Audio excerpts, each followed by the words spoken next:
Hello. Thank you so much for joining Work It, Life It, Self It, the three initial steps to creating work and life balance. Thank you for joining me today.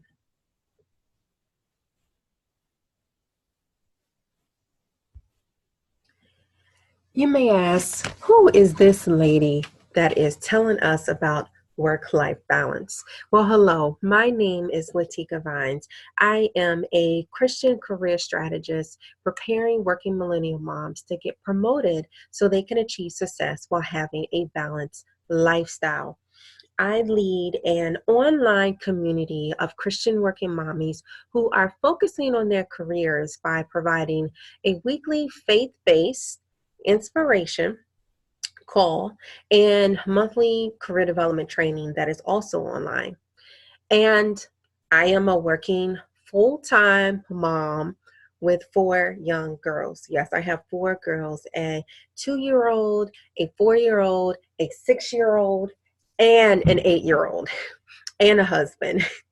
And also, the main reason why I'm here today is because throughout, I would say, the last 8 years, 9 years, I went from job to job trying to figure out how I was going to manage life and excel in my career at the same time and be somewhere or be in a career field that I was proud of.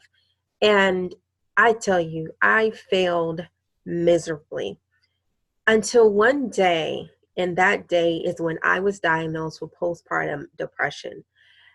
I had a meltdown, and it was so hard for me to understand everything. I felt like a complete failure because I couldn't be there for my kids 24/7 because I'm commuting 2 to 4 hours a day, got laundry, my house needs to be clean, my husband needs attention for me. I was going crazy. I couldn't excel at my job. I couldn't focus at my job. It was just crazy. And I was forced, if you will, to stop it all.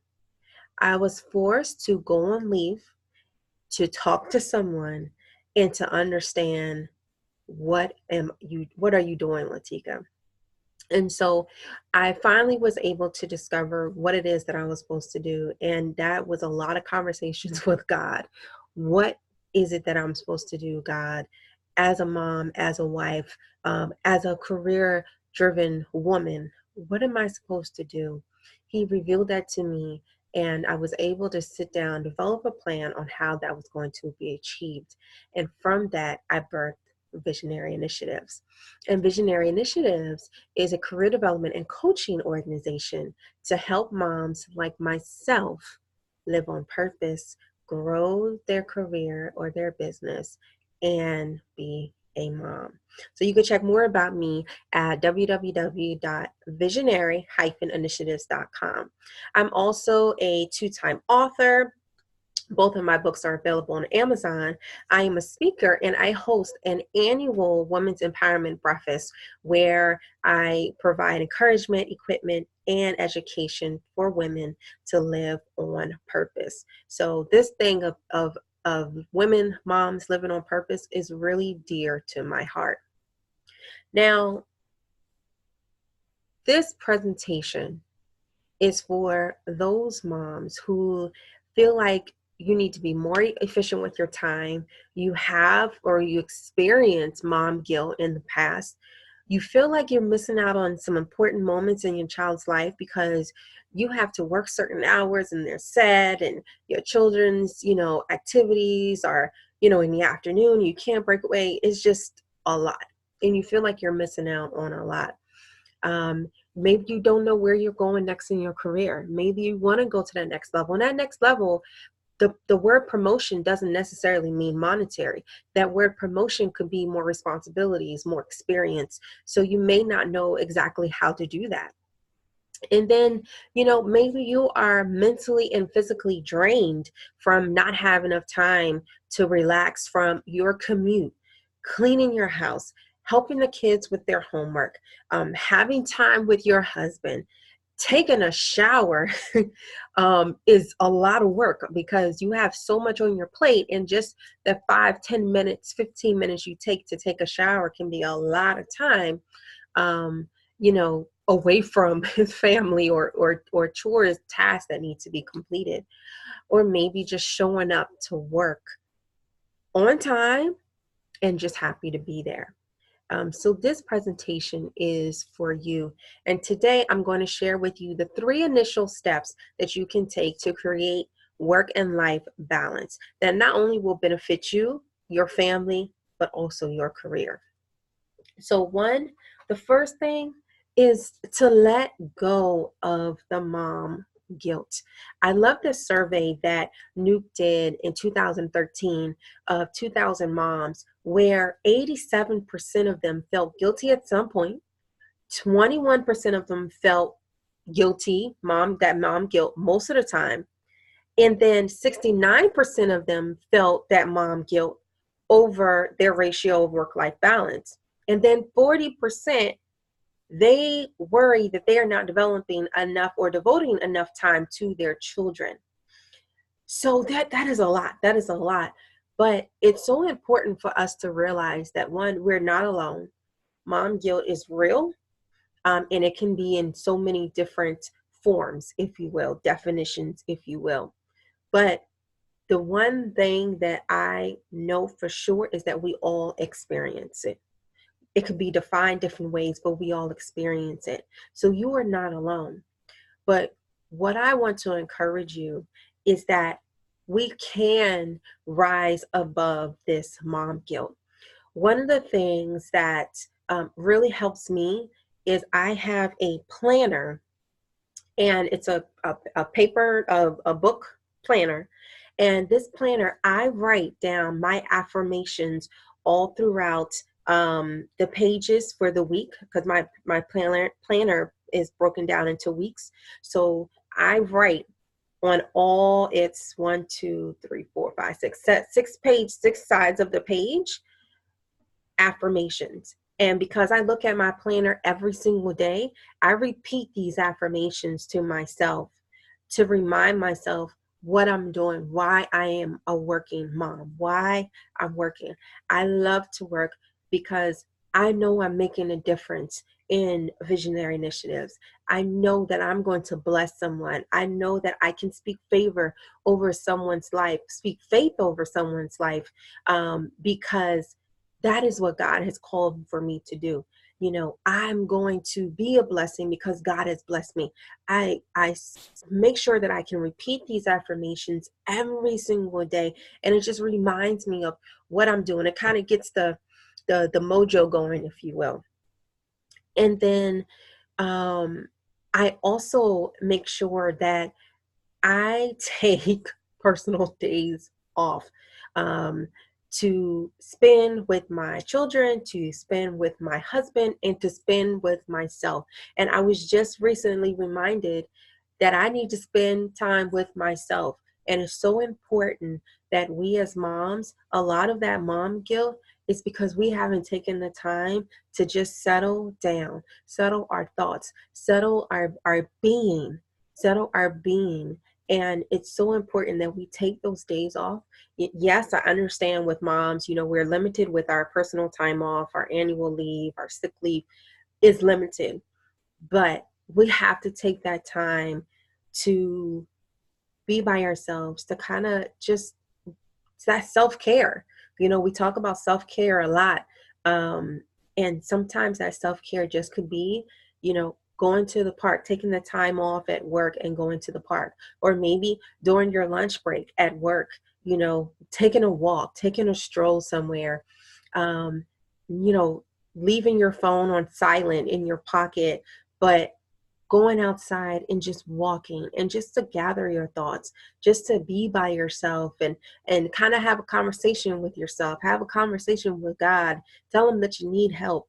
But having those personal days can really help you let go of the mom guilt. And then one of the things that I found very encouraging is that we must enjoy the things that we are gaining when we spend time with our children and not worry about what we're losing with our children. Because when we think about it, when we're spending time with our children, let's say it's only 4 hours a day that you're spending with your child. Let's make that time memorable. Let's make that time memorable. Let's make that time loving. Let's make that time teachable. You're gaining so much when you spend that time with your children, and let's focus on that. And one of the other things to help you release mom guilt is asking for help. I love this quote by Minnie Kaling when she said, "Being a mom can be as challenging as it is amazing. It's okay to say you can't do it all." And just to be quite honest with you, I recently told my husband a few days ago, I just can't do it. I cannot do it. I'm taking care of four girls who all have different personalities, all have different needs, and you're out, handling, personal stuff. You're doing personal stuff, and I need help. I can't do this by myself all the time. I need your help. And if you don't have, family, like my husband and I, we have family around, but everyone is still working, and it's mainly my husband's family. They're around, but everyone is still working. They may be retired, but they picked up another job or they have their own business. So they can't really pitch in. So it is really just my husband and I. So I have to have those frank conversations with him. Hey, I can't do this right now. Or I can't cook dinner, honestly. We're going to have to have pizza tonight. Or, you know what, we're going to have to grab that frozen bag of chicken nuggets in the freezer and give them chicken nuggets tonight. I know it's not the healthiest thing, but I can't stress over them having a healthy dinner and risk my sanity. I need help. I need help. Really, I need help. So don't be afraid to say that you can't do anything, because we can't. The second thing is to establish equality in your home. So one of the things that I love is writing out a list of what you do in 24 hours. And that's, making up the bed, vacuuming all the bedrooms, cleaning the bathrooms, wiping down the bathrooms, doing laundry. Anything that you do every single day, write it out in a list. And then you pray on that and you say, God, where can so-and-so in my family help me with this? And so you come up with, after you pray, you come up with that list, maybe sweeping the kitchen floor, that can go to your daughter, taking out the trash, that can go to your daughter or your son. But you have to sit down and have this discussion with your husband on how you feel about the chores that you're doing, and the significance that both of you play in both of your family and in your career, and that help is needed, and how can we divide the chores amongst everyone in our family. And this is what I'm suggesting. So you present that, list, that chore list to him of everyone who can help in the house. And a conversation will go smoothly because you have the problem, but you're also coming with the resolution. And make sure that when you do that, you set standards. You set standards. So when you tell your child, okay, this is your chore list, like for instance, Peyton, this is your chore list. When I mean clean your bedroom, that means make up your bed. Make sure there's no trash in your floor. Make sure all the lights are off. Make sure your clothes are folded or hung up, put away. Make sure there are standards so that when you tell Peyton that his or her room needs to be clean, he or she knows what that means. And you're not going behind Peyton and saying, didn't I tell you to clean your room? And Peyton is saying, yes, mommy, you did. And I did it. So make sure you set standards to what clean your bedroom means, what the chores mean. And then make sure, again, so important that you establish that time with your husband and children and make sure they know that when everyone is pitching in, you have more time to spend time with them. It's so important to do that.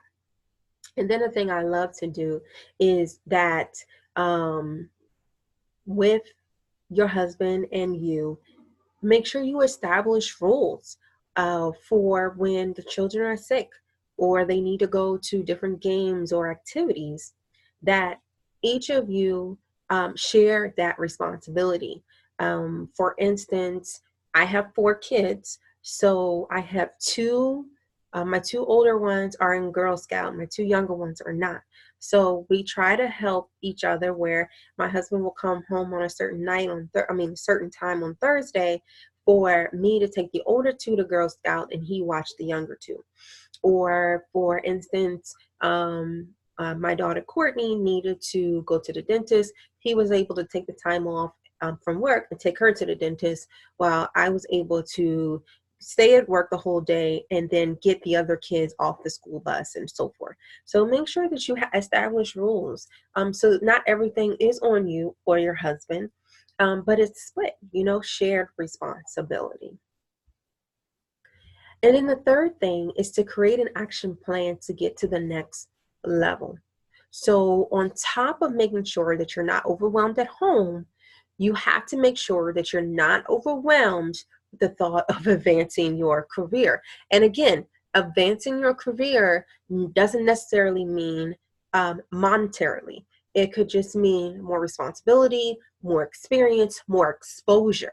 Because sometimes we have to take a few steps back in order to get to the next level in our career. But to do all of that, you must have a plan. So here are some things to consider. Are you satisfied with the reason of you being a working mom? What accomplishments do you want to make in the next 1 to 10 years? Do you need to have additional certifications, training, skills? And how are you going to achieve that? And when you achieve those new skills, certification, training, degree, what so forth, when you look at new jobs, when you look at these organizations, what are you looking for to make sure they have the work-life balance that you need? And then who's going to support you to get to that next level in your career? Who's going to be your accountability partner? Who's going to be your mentor? Who's going to be your coach? Who's going to pray for you and over you? Who's going to speak faith over you to encourage you to get to that next level? Make sure you have these things in place so that it will be a little bit easier. It will be less overwhelming for you to get to that next level in your career. With this presentation, you will receive a workbook which has an action plan in it. It has a career plan, if you will, and then a 30-60-day action plan to help you on what you can do in the next 30, 60, 90 days. And you can use it throughout the year, because the first part of the year, the first quarter, you can use it. Then the second part of the year, the second quarter, the third quarter, the fourth quarter. But it will help you to achieve your goal of getting to the next level in your career, along with the previous 2 tips of helping you excel in your family, in your home.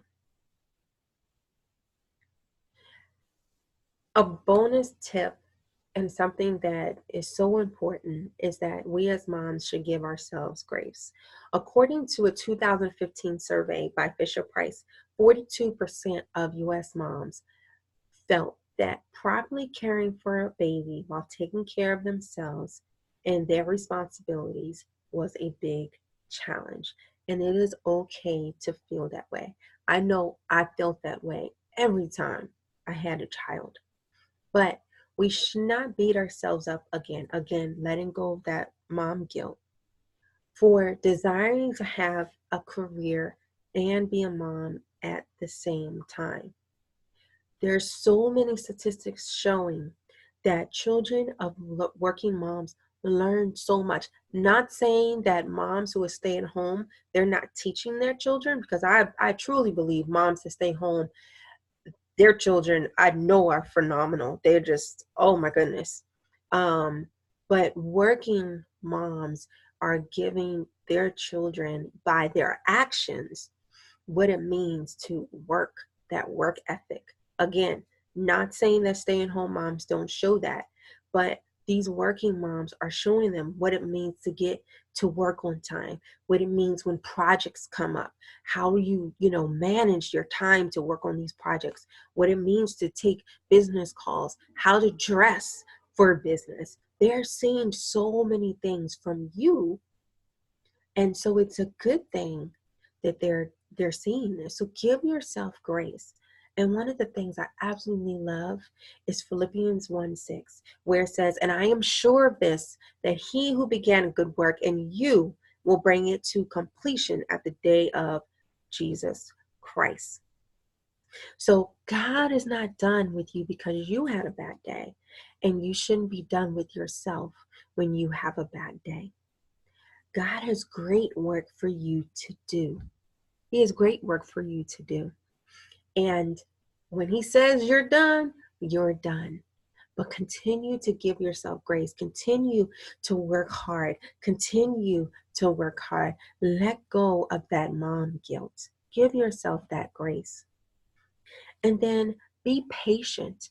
Work-life balance is not going to happen overnight. That there may be some sacrifices, but at the end, it's going to work and it's going to get better. Give yourself grace. Give yourself grace. So let me ask you this question. Are you ready to create a better work and life balance? Now, today I shared with you 3 initial steps to creating work and life balance. But if you are tired of the overwhelming and exhausted feeling of not giving your best to your family or your job, feeling unorganized with your time, or you're just not being productive, I want to show you how to use these tips that we went over today and many more to create and maintain a better work and life balance so you can achieve success and happiness. So if you're interested in this, I want to invite you to have a breakthrough call with me. And you can click on the link here, or you can type it into your web browser to look at my calendar and look at your calendar and see when we can talk. Book a breakthrough call with me so we can talk about how you can create a better work and life balance, because I want you to excel both in your home and in your career. I want you to be happy.